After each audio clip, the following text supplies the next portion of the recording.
What happens when the path to home melts away? Sometimes the slowest penguin has the biggest idea. What do you think, little dreamer? Ready to know?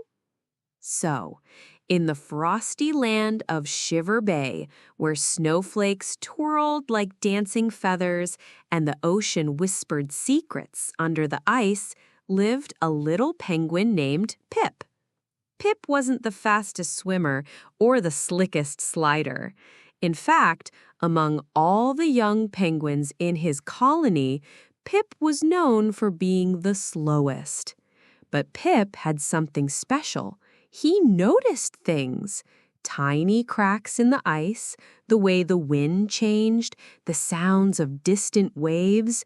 Pip always paid attention. One bright morning, the penguin colony was buzzing with excitement. It was the day of the Great Glacier Slide, a yearly race where young penguins slid down the sparkling ice cliffs for fun. Pip waddled up to the starting line with his friends, Zumi, the fastest, who always raced ahead, Flit, who could twist and turn like a snowflake in the wind, and Nibby, who liked to cheer more than slide. "Ready, set, slide!" shouted Elder Wobble, the wisest penguin of the group. With squeals of joy, the penguins launched themselves down the icy slope.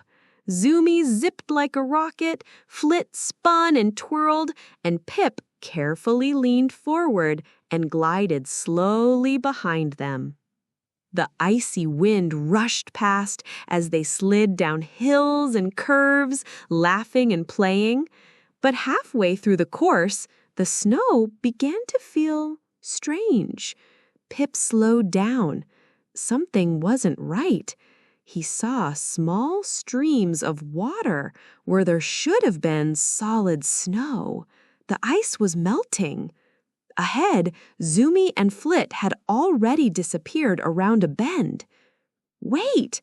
Pip called out. "The ice is melting!" But his voice was lost in the wind. Pip looked down and noticed a spider web crack forming beneath his flippers. He shuffled back quickly. He looked to his right and spotted a safer, more solid ridge along the edge of the cliff. Pip knew he had to act fast, but not foolishly. He waddled to a higher point and cupped his wings around his beak. "Zumi! Flit! Come back this way! The ice is breaking!" This time, they heard him. Zumi and Flit stopped. They could see the thin ice glowing beneath them like glass. Carefully, they turned around and made their way toward Pip. Nibby had stayed behind to cheer and was now standing with Pip, nervously tapping her feet. "Pip, what do we do now?" she asked. Pip looked at the land. He saw a gentle slope leading back toward home, dotted with patches of snow and chunks of ice that hadn't melted. "We can slide that way," he said, "but slowly. Stick together. Follow the snow, not the shine." So they formed a line, Pip in front, watching every step.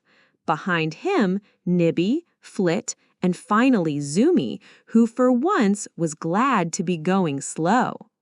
They slid together, guiding one another, checking every patch of ground before gliding forward. When they reached a large crack, Pip found a snow-covered bridge of ice and led them across. The sun peeked through the clouds, warming the frozen world. Bits of snow melted, but Pip's careful eye found every safe spot. Slowly but surely, they reached the bottom of the hill and their colony. Elder Wobble waddled up, his eyes wide. "I saw what you did, Pip. You noticed what no one else did. You kept your friends safe." Zumi nodded. "I was going too fast to see, but Pip saved us." Flit grinned. "Being fast is fun, but being smart is safer." Pip blushed. He looked at his friends, all smiling and the warm sun shining down. Sometimes, Pip said quietly, slow helps you see what really matters. And from that day on, Pip wasn't just the slowest penguin, he was the wisest, the watcher, and the hero of the Great Glacier Slide. Being fast isn't always best. When we slow down, we see more, care more, and help more. Thoughtfulness is just as powerful as speed. Good night, little one. See you tomorrow.